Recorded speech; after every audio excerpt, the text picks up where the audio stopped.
কি বন্ধুরা, সবাই ভালো আছেন তো? তো বন্ধুরা দেখুন, আজকে যে রেসিপিটা আমি আপনাদের সাথে শেয়ার করব সেটা হচ্ছে আড় মাছের মশলার ঝাল, যেটা গরম ভাতের সাথে মাংসের থেকে কিছু কম লাগে না খেতে। তো চলুন তাহলে আজকে এই রেসিপিটা আপনাদের সাথে শেয়ার করি।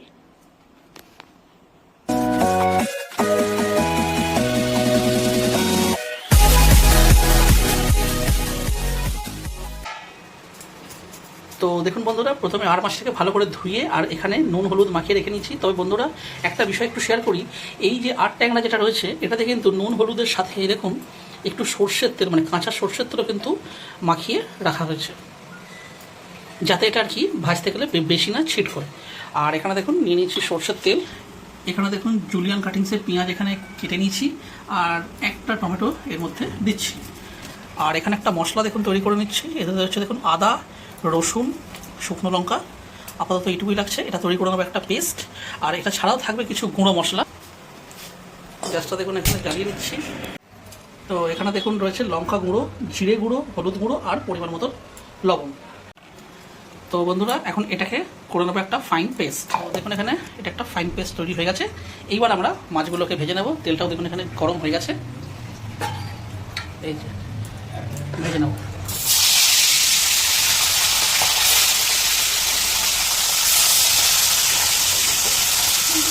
চিনতে পারে না চারটে দেবো। One two three star. যখন কাজ করে তখন কথা।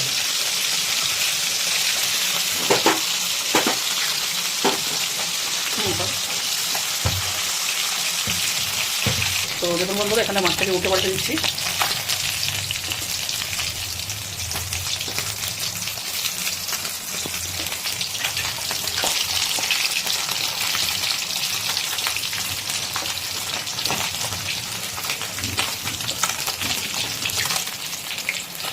লাল লাল হয়ে গেছে, আর একটু ভাজা হবে, তারপরে এগুলোকে আমরা তুলে নেব। তো দেখুন মাছগুলো ভাজা হয়ে গেছে, তুলে দিচ্ছি।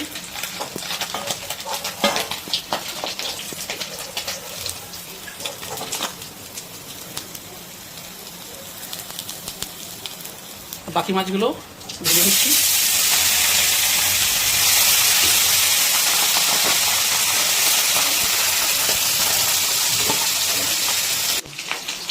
তো দেখুন ফাইনালি এই দুটো ভাজা হয়ে গেল, আর এই তুলে নিলাম। তো ফাইনালি আমাদের সমস্ত মাছগুলো কিন্তু কড়া কড়া করে লাল লাল করে কিন্তু ভাজা হয়ে গেল। তো বন্ধুরা দেখুন, মাছের যে তেলটা অবশিষ্ট রইল, সেই তেলে আমরা প্রথমে দিয়ে দিচ্ছি আলু। বন্ধুরা, এটা কিন্তু আপনারা বিনা আলুতেও বানাতে পারেন, তবে যেহেতু আমাদের আলু খেতে ভালো লাগে তাই এতে আমরা দিয়ে দিচ্ছি আলু।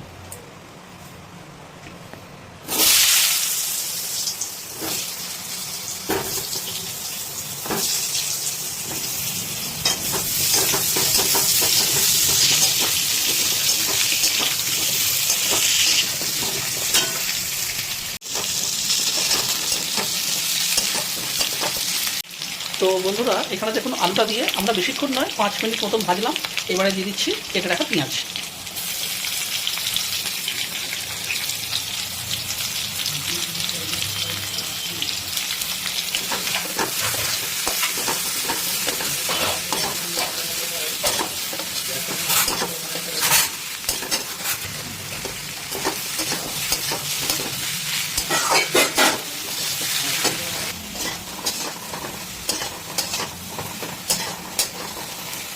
তো দেখুন এখানে প্রায় কিন্তু আমাদের 15 মিনিট মতো কিন্তু ভাজা হয়ে গেছে।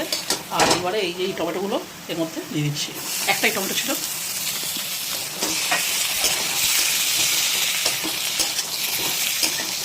আর এবার দিয়ে দিচ্ছি এই মশলাগুলো, জিরে গুঁড়ো, লঙ্কা গুঁড়ো, হলুদ গুঁড়ো আর এটা লবণ। দেখুন এখানে গ্যাসের ফ্লেমটা কিন্তু স্লো আছে, নাহলে মশলাগুলো কিন্তু পুড়ে যেতে পারে। মশলাগুলো দিয়ে জাস্ট একটু নাড়ানো হয়ে গেছে। এবার দিয়ে দিচ্ছি আদা রসুন বাটা।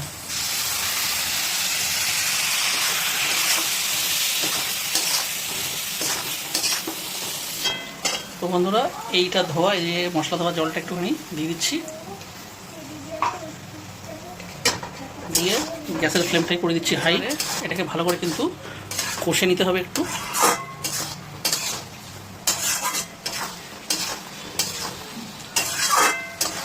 বন্ধুরা এত ভালো একটা সেন্ট বেরোচ্ছে, এখন মনে হচ্ছে এটা খেয়ে নিই। তো দেখুন এখানে গ্যাসের ফ্লেমটা করে দিচ্ছি স্লো, আর দিয়ে এবার দিয়ে দেবো ঢাকা চাপা 5 থেকে 10 মিনিটের জন্য। তো বন্ধুরা এখানে দেখুন 5 মিনিট হয়ে গেছে, আর এই সময় তুলে একটু তলা থেকে এভাবে জাস্ট একটুখানি চালিয়ে নিতে হবে, কারণ যেহেতু জল নেই শুকনো আছে, সুতরাং তলা থেকে ইটে যাওয়ার চান্স কিন্তু থাকবে। কিন্তু বন্ধুরা এই যে দেখুন টমেটোগুলো রয়েছে না, এগুলোও কিন্তু ভালোভাবে সেদ্ধ হয়ে যাবে। তো আমরা দিয়ে দিচ্ছি আরেকবার ঢাকা চাপা, এইভাবে থাকবে স্লো ফ্লেমে 5 মিনিটের জন্য।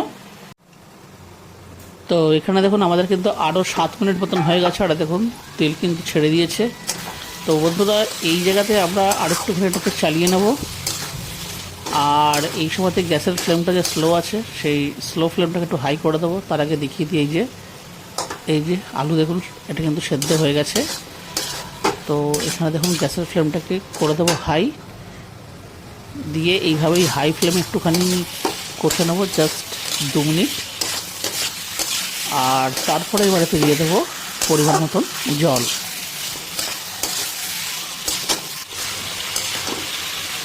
দেখুন বন্ধুরা এটা কিন্তু কষা হয়ে গেছে, এবার দিয়ে দেবো পরিমাণ মতন জল।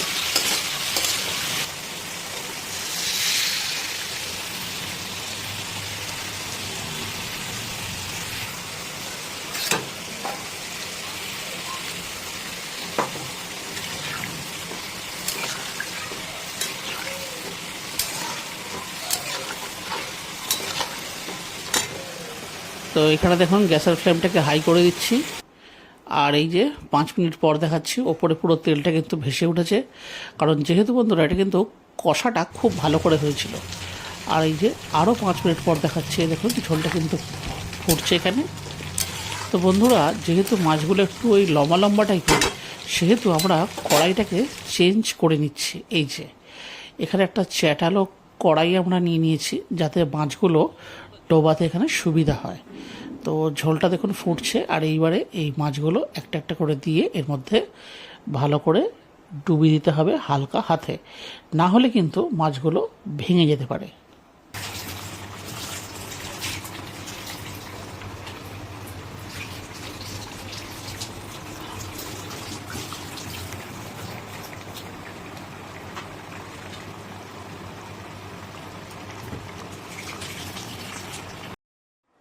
তো এখানে দেখুন আমাদের সমস্ত মাছগুলো কিন্তু দেওয়া হয়ে গেল।